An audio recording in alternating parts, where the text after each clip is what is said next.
Schools Forum, good to see you all. I think, Tom, are you on the call?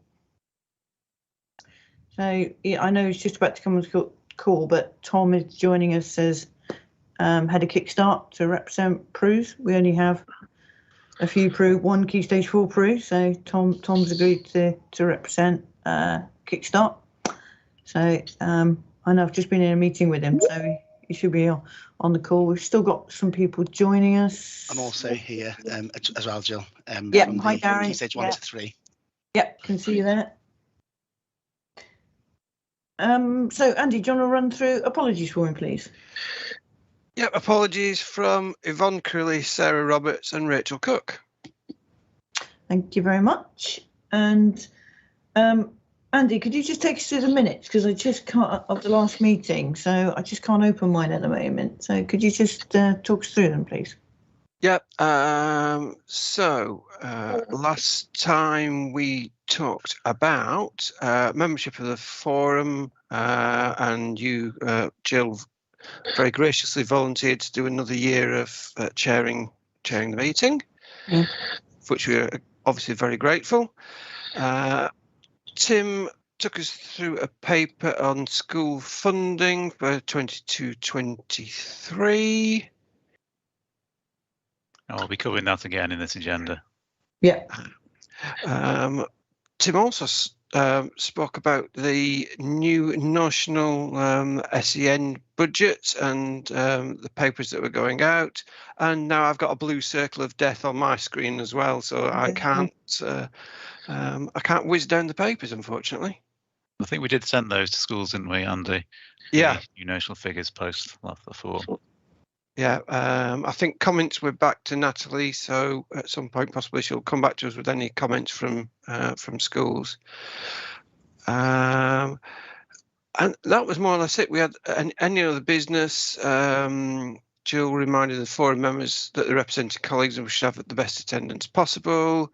And that was more or less it. We were going to do this face-to-face meeting, but I think in the context of the situation in schools with COVID, we didn't think it was appropriate, so we've reverted back to a remote meeting.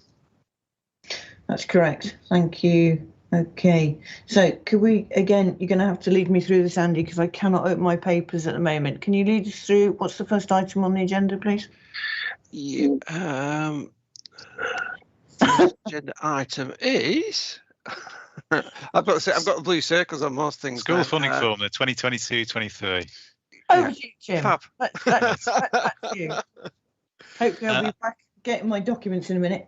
Okay, Tim, take us through the funding formula, please. Okay, I know we say it each time, but just as a sort of reminder, I know it might sometimes be easy if we did a shared screen on this, but 4 members are meant to be visible. It's a public meeting, so because of that, I'll sort of talk about it, and hopefully if you've seen them or got them in front of you. So this is the paper about the school funding formula for next year. So we've had details from the DFE. The main principles we went through last time. As if you've been on the forum a while, you'll know that we had an objective of converging our local funding formula to the national funding formula, because for a while now the governor's been saying that that is the eventual objective of travel, so that's where we're going to get to. So we did that a couple of years ago. So we had a sufficient funding coming into Telford for us to mirror the national funding formula. Since then, we've tried to stick to it as close as we can. And there's always a little bit of wiggle room with that, because it depends upon things like the timing of data. So the government issues its funding to us based on data at one point in time, and then we fund schools based on data at another point in time, i.e. the October census. So there can be a few timing differences, which mean we can't quite mirror it. Now, the last couple of years, it's worked so we actually give schools a bit more than that's in the national funding formula, but it could easily work the other way. And the second half of this paper also talks about the growth fund. And again, because that's all after the same pot in effect, how much goes into that can affect it as well. But with all those caveats, just the main point is we try and stick to the national funding formula as much as possible.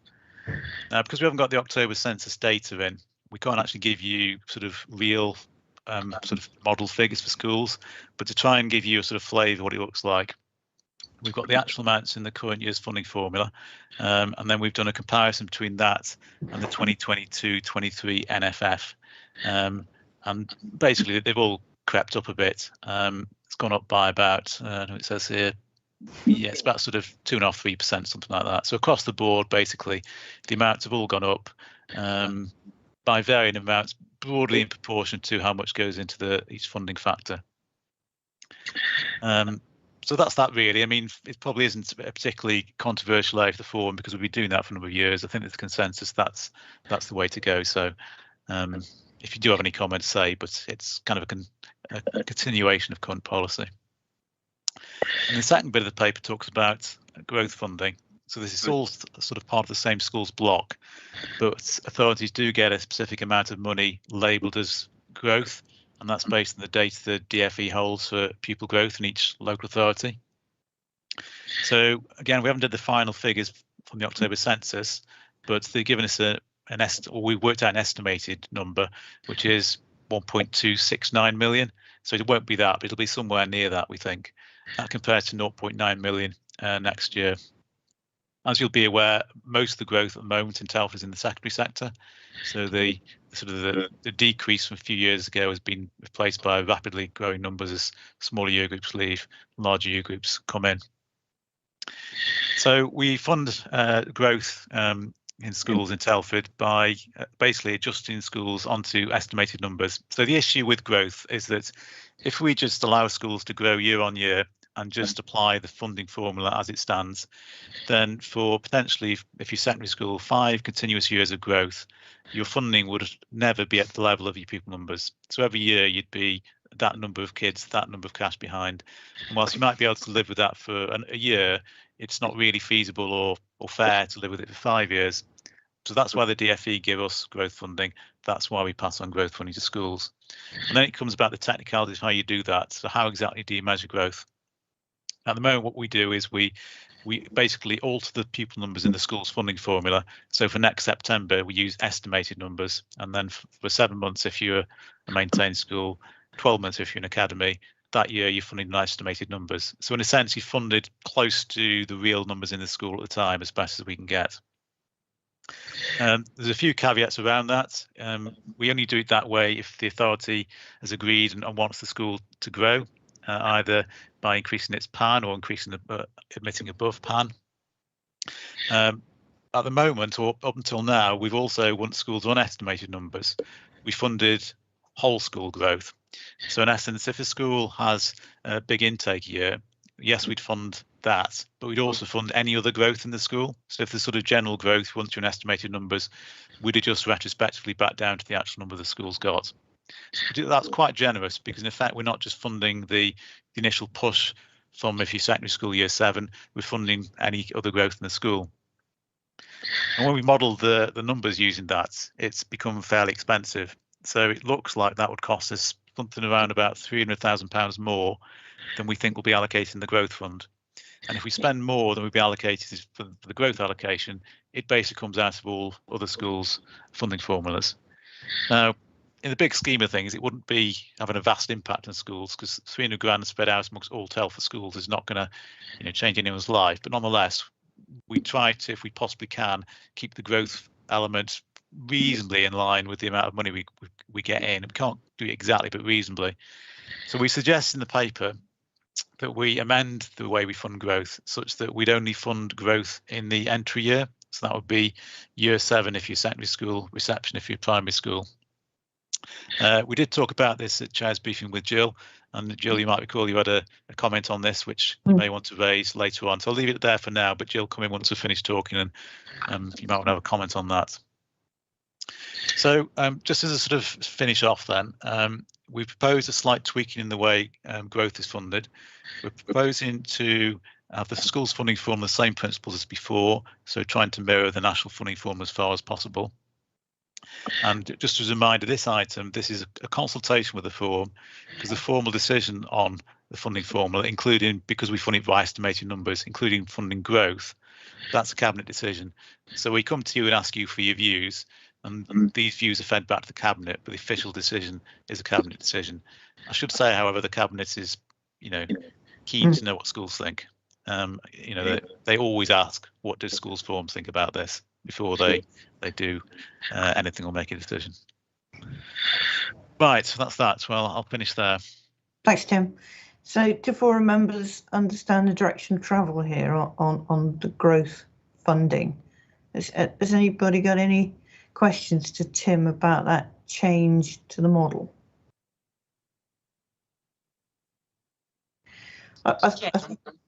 Sorry. Sorry, I was trying to find the hand. Couldn't find the hand. Just talk, Claire, it's fine. Yeah, so have we actually, I know it says in the paper on 1.7 about the modelling being done, but have we actually looked at the impact, obviously the negative financial impact this may have on some schools if we're only funding from reception and year 7, and whether this is going to leave any schools particularly struggling? I mean, we have, in the sense that because we don't get the official numbers from the census until late November, December, Andy, something like that. What Andy does is he contacts all the schools and asks if they can provide an autumn term number so we can have a look. So when we're doing the modelling, we can sort of see what schools are telling us they're growing by. Now there is some growth apart from sort of the intake, but it tends to be on a fairly modest scale. I mean, if you're growing sort of outside your intake, it normally means there's sort of intrinsic growth in the area, maybe through house building, something like that, and it's sort of pushing children through. But it's on usually a fairly modest scale. So it wouldn't be right to say that schools don't grow like in that way, but we don't really see schools growing in that way to the extent that it would, in our eyes, cause a sort of fundamental financial problem. Whereas if you look at the sort of extent of growth in intakes for some schools, particularly secondary schools, it would cause a fundamental financial problem, because you can be growing by 50 pupils, for example, in a year. And if you don't have the funding for those 50 pupils, that's a pretty major financial hit, even for 1 year, and a major hit if you have to keep doing that for 5 years. Because I think, Claire, it's a really good point, but I think where we've got growth in schools, it's mainly because we've agreed in reception or year 7 that uplift in numbers. Because I think my only issue is, I raised it with Tim, I don't know, Simon, I suppose it's, I'll come back to you, Robert, in a minute, is if we're going to be asked to take more children into other year groups in secondary because of the pressure on secondary school numbers across the borough. And I think, secondary heads may take a view a little bit on that, because if you've got to put an additional class into a year 8, and you're on a very tight staffing model, and areas, practical subjects where ratios are a real problem. So I don't know if you wanted to come in on that, Simon. Yeah, Tim and I actually talked about that this morning, and I think we want to definitely recognise. I can hear myself speaking back at me. So hang on, I'll go on mute maybe. Yeah, so Tim and I spoke about that this morning, and we do want to change probably a little bit of the proposal so that we can recognise where that's happening, because clearly we are working with the secondary sector around our sufficiency issues, and we are making additional requests. And whilst the majority of growth is, as you say, in the year 7 cohort, we also recognise there is growth in other year groups. So I think we're going to propose a slight amendment to the way that we do this, along the lines of recognising where we've got agreement between us, written agreement, then yeah, I think, Jill, we'll make sure that we make that amendment. Because I think otherwise, secondary heads is just not going to be able to cope with the growth that's required in other year groups. I mean, with primary heads on the call, I'm not sure whether that's an issue in primary, because you've got 30 in a class and then you're asked to take another 1, but you're not going to be asked to take another 10 in another year group other than reception. Looking for primary heads to give me any. Richard, Robert, yeah. It's a bit different. I mean, as a junior school, we've got 42 houses that are due to come and completed in February and March next to the school, and we've got 20 spaces. And so actually, I'm looking that come April and March, we will have 20 more children. We will be full, because there's capacity. They're 2 3-bedroom houses. So actually it is an issue when you've got, say, a smaller cohort. So year 5 and 6 full, but year 3 and 4 have got those spaces. So it is an issue for us. And I did think, I think I asked Andy when we were emailing last week, Andy, I think I asked you about some of that and how if we would be entitled to any of that funding. Tim? Yeah, the way we sort of done it is that we only fund schools that either increase the PAN or agree to go above the PAN. So what does tend to sort of miss the cut, if you like, is schools that are below capacity and then sort of grow towards capacity. And there is an argument, of course, that growth is growth. You know, if you have 20 more kids, it's 20 more kids. But the way the DFE sort of see it in their sort of guidance is they tend to focus on going above PAN or increasing the PAN, and they see anything else as being, well, I mean, this is a misnomer, I think, but they tend to refer to it as popular growth, which in their view is not growth which sort of should be funded any differently from the LAD funding system. So we've tended to sort of stick to that sort of principle in what we've done as well. So I appreciate the counter arguments, but we've sort of tried to decide where to draw the line and keep to the principle of that. So perhaps, Robert, that's an issue that, you know, is particular to your school and maybe worthy of further discussion with Simon about the impact that might have when you're staffing. Oh no, I mean we're pretty used to it, to be honest with you. It's something we've been used to for years, Jill. So it's kind of, but it's more obviously what happens usually is these children might not be faith. I mean, Telford, they usually come from out of Borough, Yeah. The EAL. And although then the funding's lagged, so I will eventually get it back. Actually, it's the impact of having to provide, say, 20 children's education and needs in a very short period, because it will probably be the minute, I think February the first 18 are coming on, and I think then it's March the rest.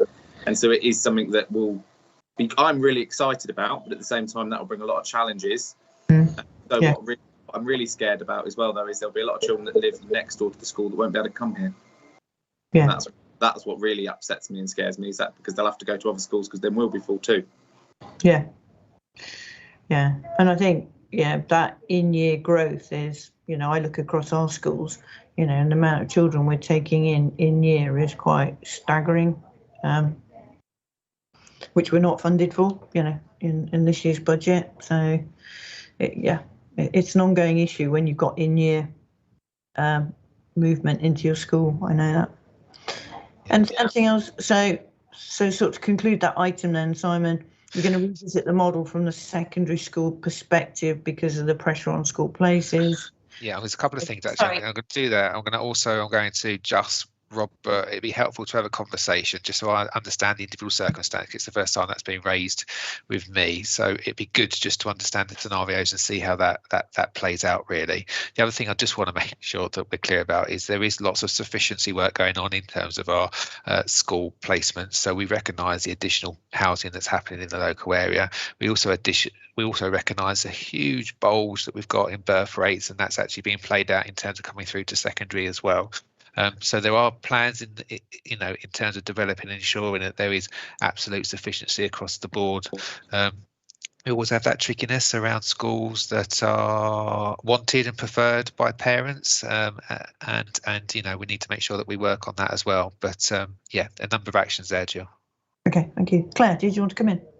Yeah, I still think I have some reservations about it. I mean, obviously, if Tim feels he's done the modelling and those schools going to be left particularly vulnerable, I don't want to talk about individual schools because obviously we're here to represent a group, but I do have some concerns around how accurate the information is that we have. You know, what Simon was saying about that sufficiency work that needs to be done, and I certainly know there's some concerns around what's happening in the Prisley area at the moment. We've got thousands of houses being built and not having a new school till 2024. So you know, we are going to be expected to take in a lot of new pupils in more than reception. So I'm just concerned about the impact of this decision on the schools within Prisley and possibly St George's. Yeah, and I can't believe the housing in Prisley. It's just extraordinary. It's just exploding, isn't it? Yeah, it's about 5,000, Jill, at the moment that's going to be built within the next couple of years. Okay. Simon, do you want to come in there? Just that we have got plans in terms of increasing our school capacity in those areas. So yes, we have got a new school that's planned for 2024. But Claire, we're going to be talking to colleagues in the area around interim arrangements before then, because we recognise again that we need to put something in place before 2024.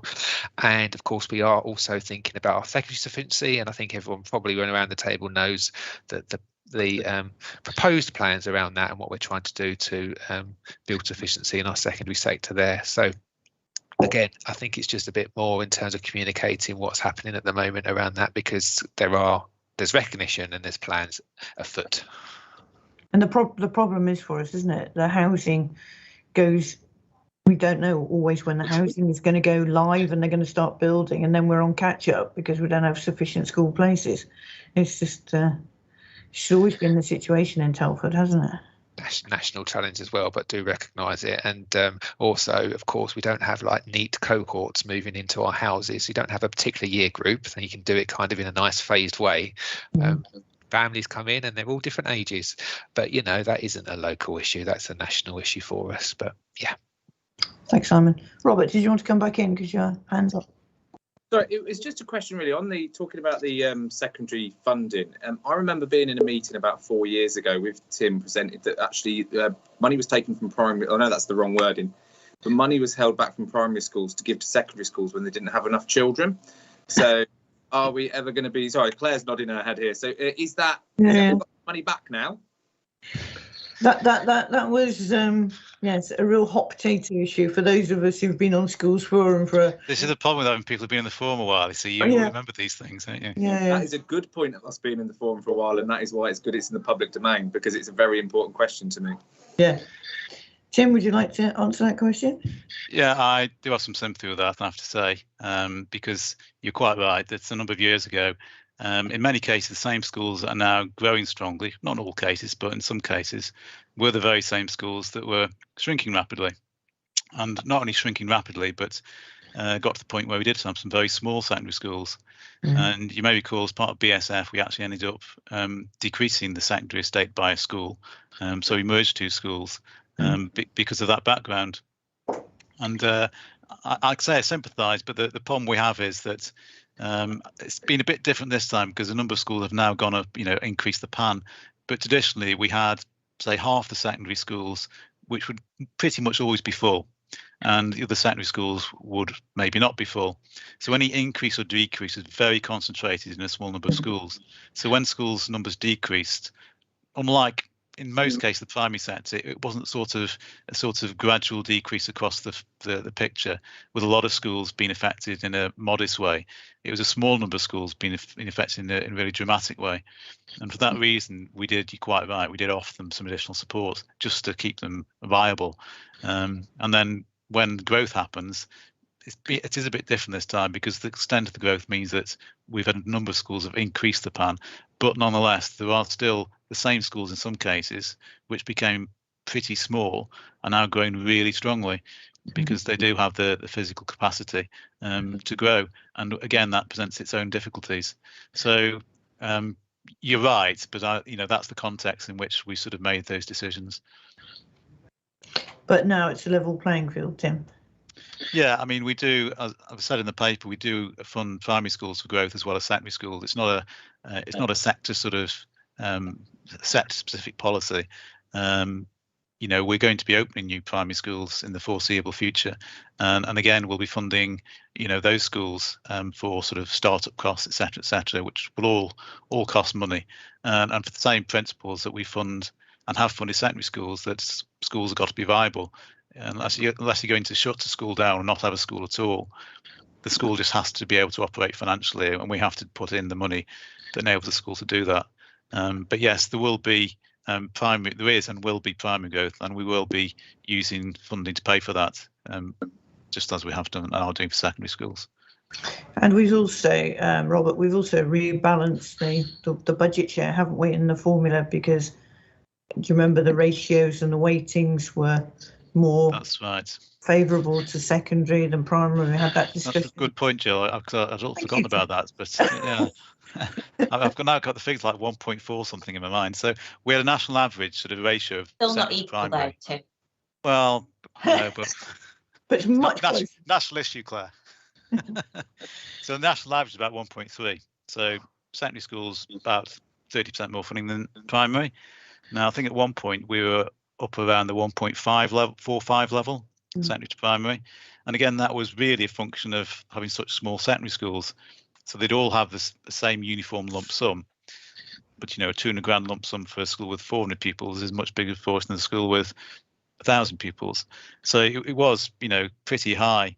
But it's now gone down, and basically we're now mirroring the national funding formula. So we're now basically at the national average figure. So we have sort of done something more fundamental to get back to a level playing field, rather than just sort of putting short-term funding in and then reverting back to status quo. We've pushed the funding formula back to a sort of a national level. So primaries are basically on a, well, as level a playing field as we can get it. So we're mirroring the national picture now. Thanks, Tim. That's really helpful. Have we covered off our issues? Anybody want to raise anything further on this discussion? That's the best discussion we've had for a while. It's excellent. So just to close this out, then we're sort of agreeing that we'll go with the proposed growth model, but you're going to tweak it a little bit, Simon and Tim, around secondary capacity, and then perhaps looking at individual primary schools or primary areas where, as Claire's mentioned, you're going to have a massive growth problem to manage while you wait for new schools to open. Growth opportunity, Jill. Growth opportunity. Growth opportunity. Sorry, got my language wrong there. I think with primary schools, if primary schools are going above PAN or increasing the PAN agreement with us, I imagine, you know, it'll be the same principle. Yeah. I don't see any reason why it wouldn't be really, but you know, we'll obviously look at that in more detail. Yeah, it's just space is the problem, isn't it? That's right. Yeah, that's the major issue. Okay, thank you everybody for that. Andy, the only paper I can't open is my agenda for some reason. Could you tell me what the next agenda item is, please? Can you open yours? Yeah, the drivers at the LA are down as well now. Next paper is Tim again for arrangements for funding statutory services. Okay, thank you, Tim. Okay, so you've got two papers on this. One is the narrative and one is the figures. If you've been on the forum a while, you'll notice a spooky resemblance to the narrative to previous papers, because I've sort of taken the previous ones and amended rather than starting again, because the same principles apply. So I'm not going to go through word for word, but I'll just sort of try and give you background as to before we get onto the figures. So until about 5 years ago, we used to get something called the Education Services Grant. And this was something that basically funded local authorities' education functions.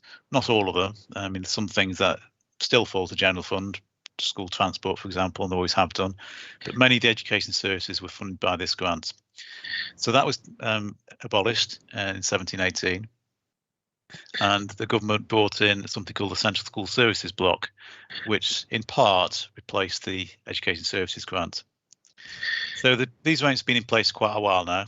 But I've got a table in the paper which tries to show the impact of these sort of changes and the funding of these services from two perspectives. Firstly, the LA and then schools.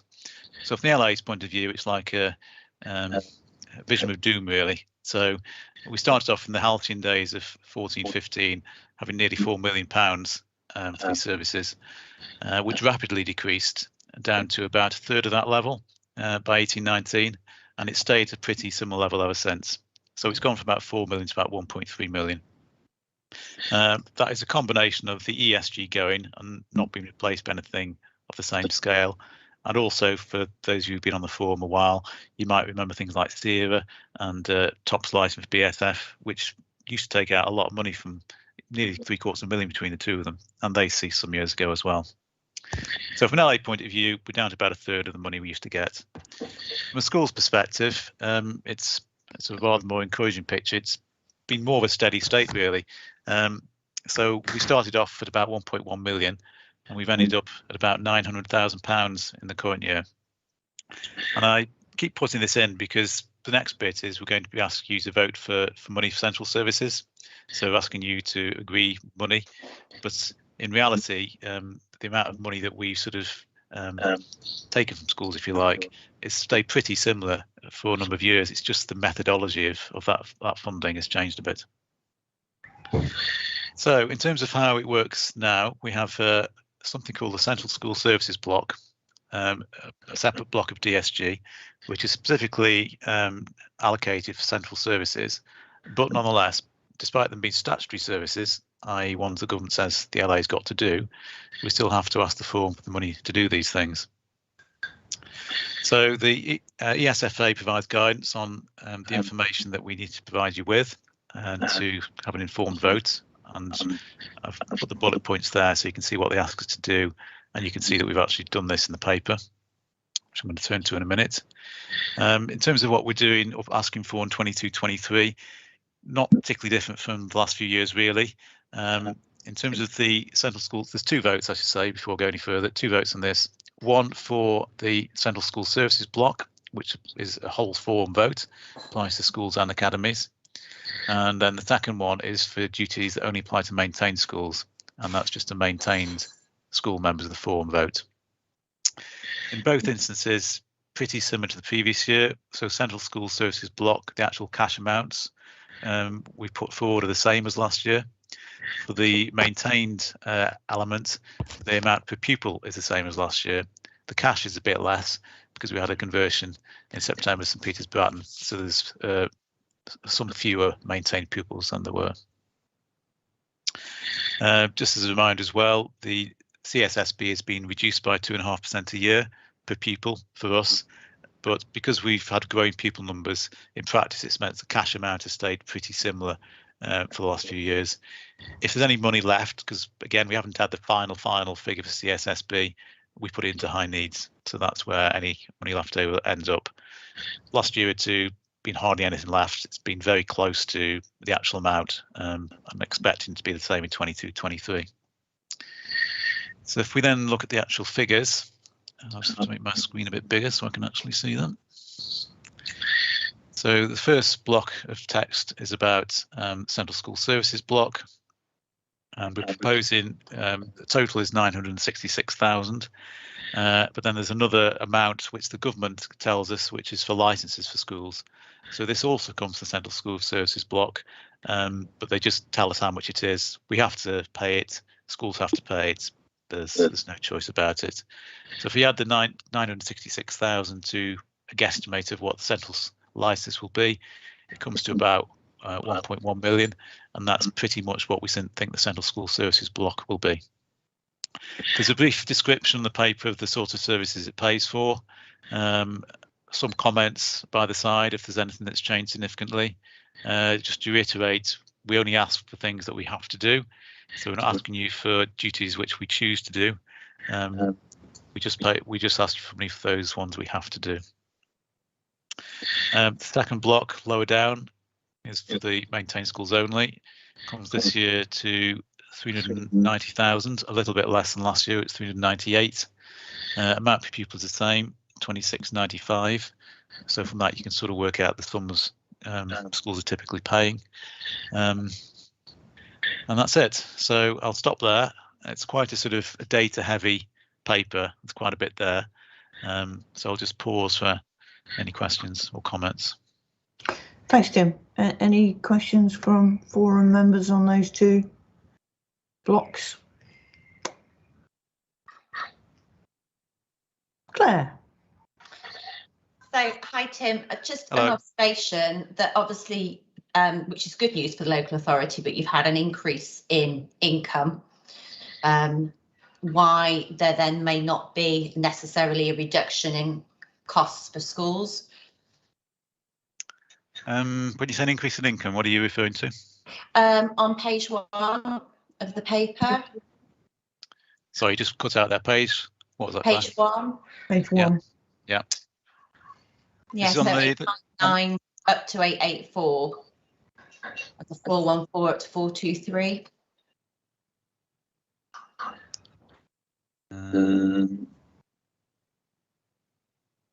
Oh, I see. This is on the table on page 1 where it talks about the amount central top slice. Is that the one? Yeah. Yes, I mean, we've sort of obviously had some inflationary pressures, and I think we also increased, I'll just go back to the paper, I think we might have increased the school org a bit because of the pressure on the team there. But the increase has been fairly modest, I would say. And it's always been within the central school services block amount. So for that one, because we don't ask for any more than a CSSB, there's not any impact on school budget in the sense we have to top slice a bit from the schools block. We live within the central school services block, and I'd say anything left over then just goes back into high needs. So we aren't asking for more than the DFE give us. In the past, we've asked for less, but as we've sort of slightly increased the amount we asked for, and the amount of the CSSB is slightly decreased. Oh, and school licenses are now coming out of it. It's could have come together, so it's pretty much we deploy all of the CSSB on central school services, but we don't and will not go above the amount. So we're not going to be coming to you next year or the following year saying, oh, can you give us some money from, you know, your budgets to pay for these services? We have to live within the CSSB. Okay, thank you. Thanks, Claire. Okay, so are you happy to move to a vote, Tim and Andy, on this? So all forum members are involved in the vote over the first delegation of funds from all schools, regardless whether academies or local authorities, to the local authority. Can I propose that we agree that, unless anybody wants to not agree, which they're entirely capable of doing? Okay, so that's carried. And then it's just LA maintain schools to vote on dedelegation. In the second block, LA maintain schools. I'm not sure how many we've got on the call, Tim. Not many. No. I think it's Does Darren count in this one, Andy? I've forgotten whether he does or doesn't. No, just primary and secondary schools, unfortunately. Sorry, Darren. Sorry, Darren, you didn't get a vote. Input's welcome as ever, though, Darren, obviously. Yeah. Not a problem, not a problem. So are we saying that everybody's happy with that if they're LA maintained school for that dedelegation cost? Like we say, Does there have to be a specific number of people within the forum to be able to make that vote, that it's represented fairly? For the meeting to be quorate, we've got to have 40% of the forum membership, which we've got. There's no stipulation that we have to have a specific number of people to vote on delegation or anything like that. Okay. You might recall the next item, free school meal dedelegation. But while we've only had two maintained secondaries, and because we have to have separate votes, there's only sort of probably a representative votes on that. But that's the way the rules work. So I think just to make sure we're transparent, we just need to pick it up in the minutes next time when we've got LA maintain school representatives, just so they're aware that that vote was taken, I think, just in the spirit of keeping everybody really informed. And I think because we sort of stuck pretty much to what was agreed last year and the year before, I think if it was a more radical change, I think we might have felt a bit, but I think because it's kind of the same sort of thing, really, then. Yeah, I agree, Tim. Yeah. Oh, are we all happy with that? Excellent. Thank you. And it's the next item, dedelegation for free school meals. It is. Yes. Tim, have we got to listen to you again? Yes, you have, unfortunately, and there's another two papers to come as well. So I know. Come on, keep going. It's a great then. morning for you, isn't it? It's 10:10. You know, we're always on a mission here. Yeah, well, we might be done by 1:30, I think. You never know. Doing well. Oh, Right, gee. this one, I'm not going to labour the point because it's a small amount of money. It's about 30 grand. The reason it's separate from the previous one is because this has two separate maintained votes, one for secondaries, one for primary. So it's a slightly different arrangements. The money is for us to check the eligibility of pupils for free school meals. The benefit service can do that because they use sort of the government system all the time. So schools can either do it themselves, pay individually for someone to do it, or can dedelegate.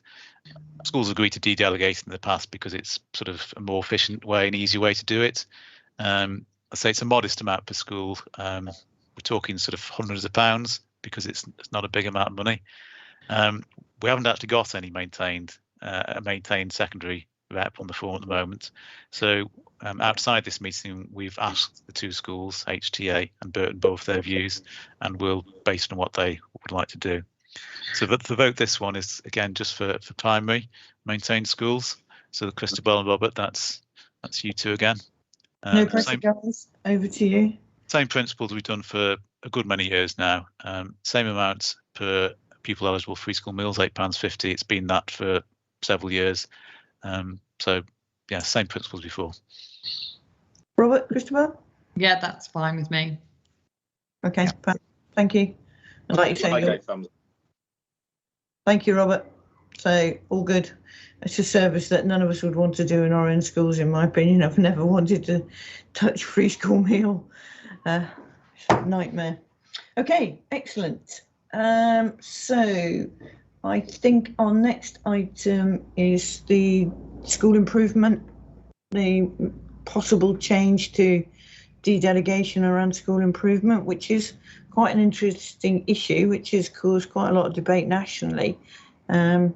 So I just asked Tim if he could just sort of give us an overall briefing of that. I don't think we're planning to make any decisions today, because I think, Simon, my understanding is you want to do a bit of work with the team. Okay. Yeah, we want to do a bit of work with the team, and we also want to come with a fuller paper in January, so that you really understand the issue. And as Tim's going to explain, there's a current consultation at the moment, so we'd be a bit early to make any kind of decision about how to move forward at this point. Okay, Tim, I was just doing that to give you time to catch your breath and have somebody else talking for a few minutes. Yeah, always helping people do that. That's great. Okay, so can you just talk us through this in terms of the principles that the DfE are looking at on this? Another short paper.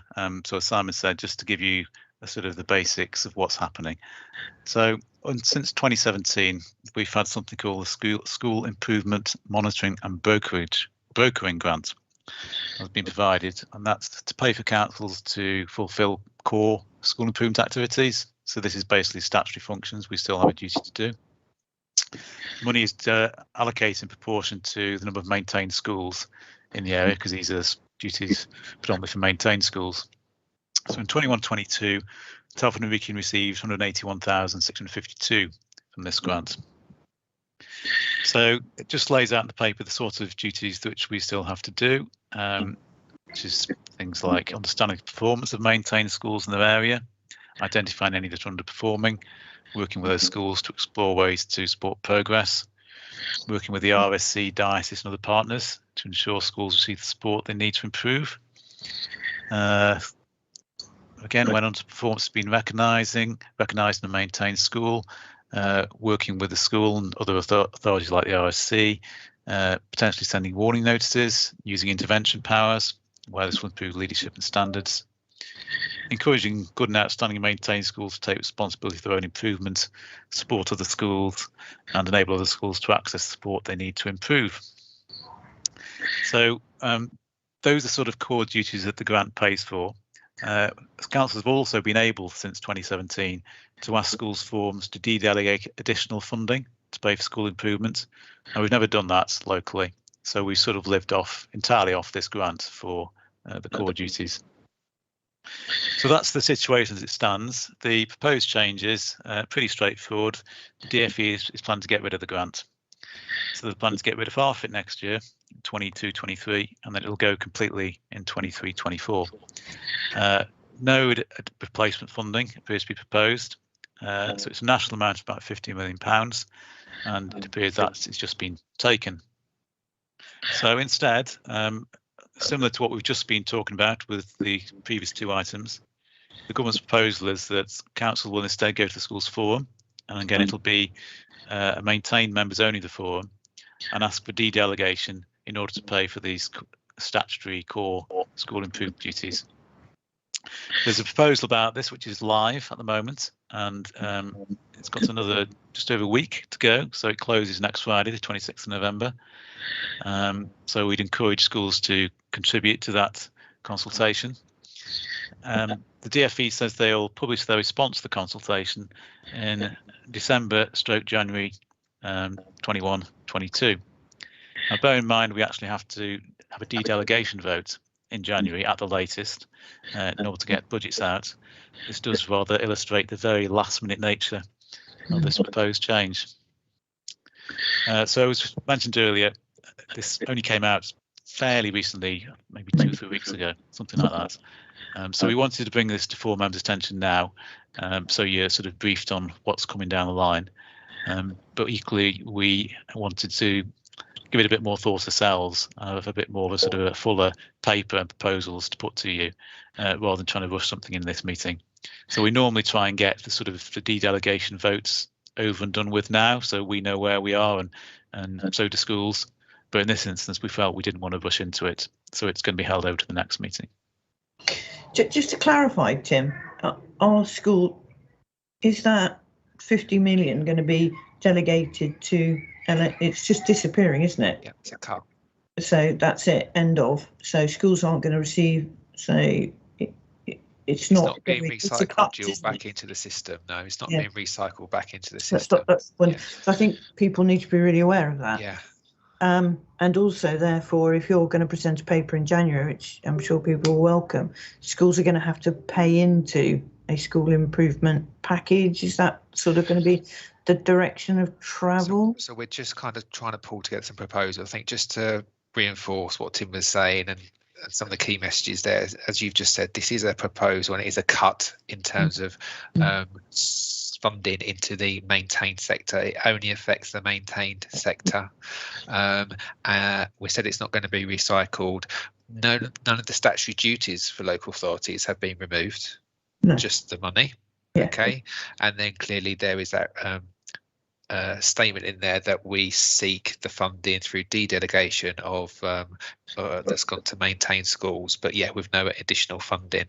Now, our maintained, we've got the arrangements in Telford are that are maintained, and some of our academies will buy into school support packages already through the 7 Teaching School Alliance is the main provider. There are other providers out there as well. So there's already a traded offer regarding that matter. So this is more about how we fulfil our statutory duties related to the schools causing concern guidance, when it's all of those items that Tim outlined before. But in effect, you know, the paper in January will explain what we spend that money on at the moment, which is all the school protocol work that we do with our maintained sector. And it will explain the people who deliver on those activities, and the purpose going forward to de-delegate the funds is to in effect get the money as a block, so that we're able to still continue performing our statutory functions. But as I say, that paper in January will need to articulate that and make it clear. Thanks, Simon, really helpful. This is quite a shift in funding. Sorry, Simon, did you want to come? I should just say that there's a lot of national debate about this, and of course local authorities are very concerned and feel that this is, you know, on the one hand we might be getting increases, but then, you know, there are definite cuts being proposed to offset those increases. So in terms of the whole, you know, it's just a cycle of really maintaining this came out after the budget. Yeah. It came out directly after the budget, and what I would say is that maintained schools, we're going to be putting out a notice as well in terms of the notice board today, because we do really want maintained schools to understand what the proposals are and respond to the consultation. Yeah. And there's not much time left as well, so we'll do that today in terms of the notice board, or tomorrow. It's really interesting, isn't it, in the context of what they've expected local authorities to do around COVID and, you know, the work that, you know. I'm trying not. I could probably speak about this for an hour, but I won't. But thank you, Jill. Yes, I think it is interesting, given what we've just been through over the last 2 years together. Yeah. Yeah, and the fact I run an academy trust has got nothing to do with it. You know, this is real time cuts, and at a time when you've been asked to work at 1,000%. So yeah, I think maintained schools do need to really push an opposition to this. Whether they will or not, don't know. Robert, your hand's up. Would you like to come in? You're on mute. It wasn't. And then Jill, you answered the question. Oh, sorry. Sorry, mute. Thank you. Now, obviously, Simon, really, it's just obviously that's going to be a very difficult process for you and the team around you. And so obviously it's something we've valued in the past, but it does seem like a bit of a cut to force, certainly from my end, to almost be an academy. But then, as Jill said, it's actually it applies to everyone anyway.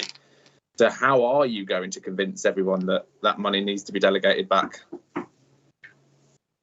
We will bring the paper in January and we'll convince you, no problem, Robert. But, you know, seriously, at the moment, the position is that we need responses to the consultations, and it is. And I'm not sitting on the fence. I'm just saying it's a cut in terms of what is going into our maintained schools.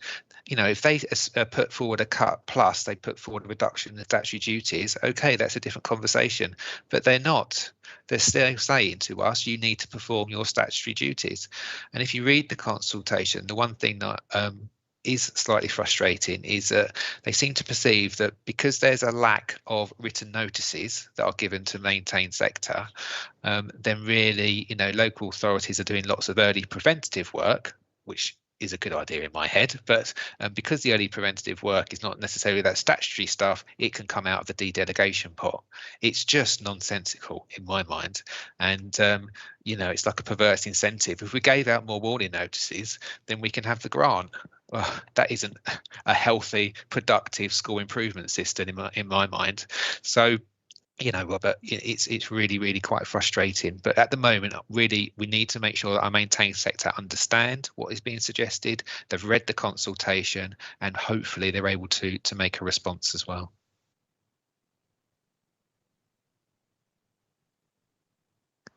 I think you're on mute, Jill. I was just saying, Simon knows heads on the call who are representing clusters and things. I think, you know, a quick email out to say read the notice board and be aware of this, because it's a significant issue. Yeah, it is for the maintained sector. So yeah. Right, okay, anything else on that? Any other questions? So we'll look forward to your paper in January, gentlemen. Okay, I think our last paper, if I'm correct, I asked him when we were planning this meeting, because there was an awful lot of announcements over half term around the spending review, the impact on schools.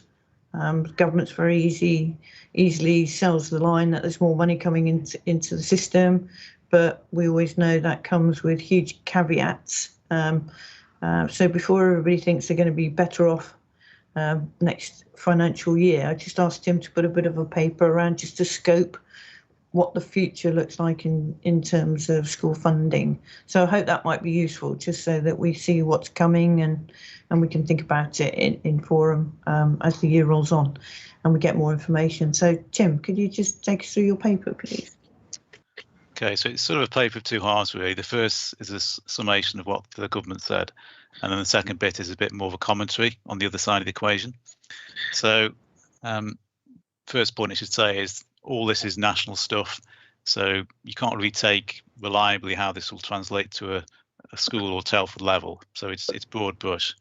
But with that caveat, some positive stuff came out of government. So the first thing is there's more money going to the system for schools, genuinely more money, and they're also proposing another multi-year settlement for schools. So we're in year 3 now of the current 3-year deal, which is very helpful in terms of being able to plan down the line, have some idea of what's coming along. But for a few years, we're living from year to year, which is most helpful. So there's more money and it's on a multi-year basis, both of which are positives for schools. In terms of the details of where some of the more money is going, there's obviously a focus on education recovery following COVID. There's been quite a lot of debate about how much should or shouldn't go in. Some views saying there should be more going in, but nonetheless, there is still significant funds being committed by government, including £1 billion recovery premium for the most disadvantaged pupils. So this is a continuation of the £145 per eligible pupil. Talk about the average secondary school getting something up to £70,000 for this, so fairly significant sums. extension of the current school-led tutoring fund, but also there's some flexibility around how this money could be used. So basically more money going into the system to try and enable kids to catch up on lost education, some flexibility. It sounds like it's how that can be deployed by schools. Some funding going into 16 to 19 sector to basically pay for some more hours, again with the rationale of trying to make up for some of the lost time during lockdown, etc. And also some more money, capital money, this sounds like, for more places for SEN. So we've talked many times before in the last few years about high needs issues. More revenue's gone in over the last few years, which has had to because of the increasing needs. But the government's also proposing quite a significant increase in capital, which in simplistic terms, it seems like is intended to pay for more special school places. And then I mentioned the school improvement brokering grant, which is a cut, as we've just talked about. So on the face of it, several positive elements to the settlement. It's a multi-year deal. There's more money going in and some continuation of the funding to help support education recovery. Now, I think the reason Jill thought I'd be the right person to do this is because she knows if there's anyone who can produce some caveats to some good news, I am that person. So I struggled to write the first part of the paper because I was just parroting the government's sort of line, but I enjoyed much more the second part of the paper, which is why it's all gloom and doom. So I did in 3.1 repeat, it's very positive, more money, financial planning. But I thought one of the key things was the government tends to refer in budget documents to real terms. So they'll talk about a real terms increase in funding, etc. And I imagine, it's still to see, but I imagine they tend to look at national measures of inflation, so guesstimates what inflation will be. But of course, if you're school, that's not the most important thing. The most important thing for school is what are your payroll costs going to be? Because for school, that's 70, 80, special schools, maybe 90% of the budget. So if we look at what's likely to happen to pay awards, well, as you're all aware, there was no pay award for the vast bulk of teachers this year. Inflation is generally running its pretty high level, certainly higher than it's been for a while. There's an official end of the government's pay freeze. So if you take all those things into account, it seems to me there's going to be a fairly significant pay award in September 2022, which is good if you're a teacher. But from a school budget's point of view, it seems likely that any increase in funding will rapidly get swallowed up by that pay award. Continuing along the line of teachers' pay, again, you'll be aware that there's still a commitment by the government to raise the starting salaries for new teachers to £30,000. I think that's the commitment now by the end of this Parliament. So it doesn't have to come in next September, but there is still a commitment to bring that in within the foreseeable future. So as well as the hit in terms of your budgets for new teachers, one imagines there'd have to be some ratcheting up of other pay scales to maintain differentials. So if you raise the bottom to 30, I would imagine that means the rest of the pay scale will have to go up a bit as well. And of course, this is potentially over and above any pay awards. So all that seems to say to me, there's going to be a fairly significant increase in teachers' pay costs for schools for the next couple of years. We've also got an increase in the national minimum wage next April. And I think they've just been published the real living wage, which is slightly higher. I think the national is £9.50, the real is £9.90. And at the moment, the council and maintained schools and some academies committed to pay the real figure, which is a bit higher, £9.90. So there'll be some pressure at the sort of the bottom end of the sort of non-teachers pay scale as well. And across the piece, there's also a 1.25% increase in the employers' national insurance contributions. This is the health and social care levy. Some of that will apply to all staff. So if you add all those together, I mean, you know, I don't know what figure you're coming up with. I haven't quoted one, but if we think about an increase in school funding next year of maybe 3%, 2.5%, something like that, I'm seeing payroll costs there going up by at least that figure, I would say. Now, admittedly, some of this, if you're a maintained school, would kick in September, so it's not a whole financial year cost. But in terms of looking ahead to the government's timescales, 23, 24, etc., then it seems to me a lot of the funding that's been committed is already going to go straight out of the door in terms of pay. So again, despite my natural tendencies, I don't want to be too doom and gloom about it. I mean, it's not like it's a terrible settlement for schools. but I'm not sure I perceive a great deal of likely real increases for schools in terms of running your budgets based on what the government said and what we can reasonably guesstimate will be happening over the next few years. Thanks, Tim. Really helpful. Could you just pick up on, because we're still waiting, aren't we, for the NJC pay award settlement? So again, that's right. By the time that's agreed, we'll be looking at the next one. Yeah, it certainly doesn't appear there's going to be anything that comes along before Christmas. Whether it will proceed to strikes and such like, I don't know. Normally there's the threat of such, and then they get back down the table again. 1.75 is the offer that's been put on the table, and which is currently being rejected by the unions. So you would think based on that, 2% minimum would be the end result of this process. But again, that's just speculation. And again, then you'll have another pay award, one assumes, from next April as well. So you think they might look at a 2-year settlement there, because just to deal with the existing year and the following? It's possible. I remember before, because from the union's point of view, the headline figure then looks quite healthy. Yeah. Because it's been pushed so near the next round of negotiations, you think from both sides' point of view, there'd be a lot of sense in trying to sort of get both out in one way. I suppose the caveat to that is inflation is at the moment on an upward trend. And unions may think they don't want to settle something now and then find, I don't know, in May it's like at 5% or something. I don't know. It's all speculation, but yes, there will be some sort of increase coming there, and we'll wait to see the precise outcome of that. Yeah, and I just wanted forum members to just so we did a bit of that blue sky thinking about what's coming, because it's sometimes really difficult to know where our cost pressures will be. And I had a meeting with Rebecca Holzmeyer last week, and we don't think that 30,000 for ECT teachers will happen for September 22, because they still have, but it will be in the life of this Parliament. So, but they've got to do something with teachers' pay structure as well, because you can't just move up the bottom and you'll have anarchy, I think, if there aren't adjustments to other parts of the pay structure. Heather, I can see your hand up. Sorry, I'm just taking my mute. Only that, obviously talking about an increase in terms of special schools, very much through the top of and the base one, and given the amount of money that goes into salaries and the pressure on high needs is going to be there for capacity, how will that be managed when staff essentially are going to go? Struggling to hear you a little bit, Heather. Can you just pose the question again? Did you get that, Tim? I got the gist of it, which I think there's a number of cost-based affecting particularly support staff, which particularly has a big impact on special schools due to the numbers of such staff you employ.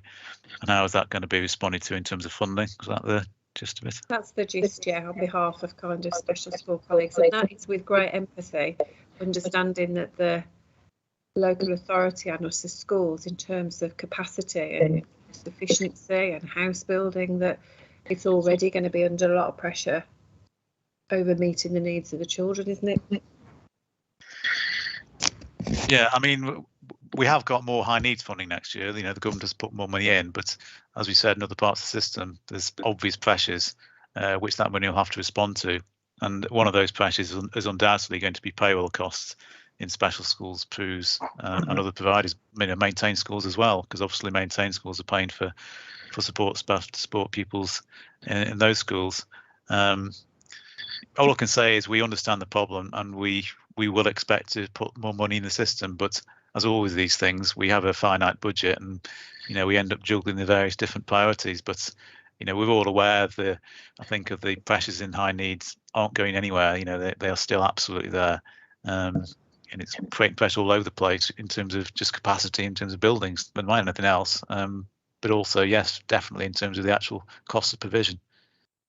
And also, just reassure people. Yeah, and also, Heather, isn't it? It's like, a lot of the TAs in our special schools are on the lowest grading, and again, that's leading to recruitment issues because people are saying they can earn more money in other sectors, and it is definitely creating an issue in special schools around, looking at what we pay support staff. Would you agree, Heather? It's you know. I think it's across the board though. I think it's in mainstream as well. From speaking to colleagues, which is really complex. Yeah. I think there are differences within the education sector, but we know that many retail places, etc., are paying bonuses to join, and I think it's a complex thing. It's certainly recruitment, and I think all aware of that is one of the most difficult. Yeah, thanks, Heather. Any other comments from forum members on Tim's lovely paper about the future? Right, seems like you haven't excited the audience that much, Tim. That's very unusual, isn't it, Jill? Oh. Often they're very stimulated by my gloom and doom, but not today. Yeah, but obviously, as we hear more, at our subsequent meetings, we'll try and keep that overview of where school funding's going and what it's going to look like, and obviously more specifically in Telford and Wrekin. But I do think it's important that we think about the future as well, and not just about the current in-year position. Okay, I think, Andy, we've reached the end of the agenda. Do you? Oh, he's on mute. Is he nodding? Yeah, we have. Any other business? Yeah. So, colleagues, we're doing really well. We're only 7 minutes past 10:30, so you're doing brilliantly, keeping us on time. Are there any issues forum members would like to raise with us? Any burning questions? Anything you'd like to see on the next agenda that we're not covering? Okay, but always just worth mentioning, Jill, because I'm aware Penny, for example, is on this call. Haven't mentioned early years. Part of the reason for that, we haven't had early years DSG information yet, but it will be something we will be talking about in January, and we've got a meeting of the early years finance group coming up in a week or two's time as well. So it's not been forgotten about, I suppose, is worth saying, because obviously some of the things we've been talking about, national living wage, minimum wage, again, these are very pertinent to the early years sector.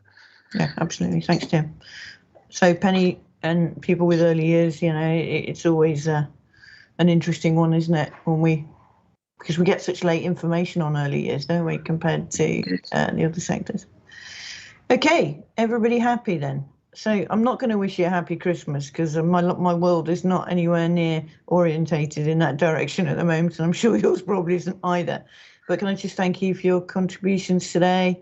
Particularly thanks to Tim and Andy for putting the papers together, and we meet maybe face-to-face in January. It'd be nice to meet face-to-face, depending on where we are with what, which I'm not going to mention.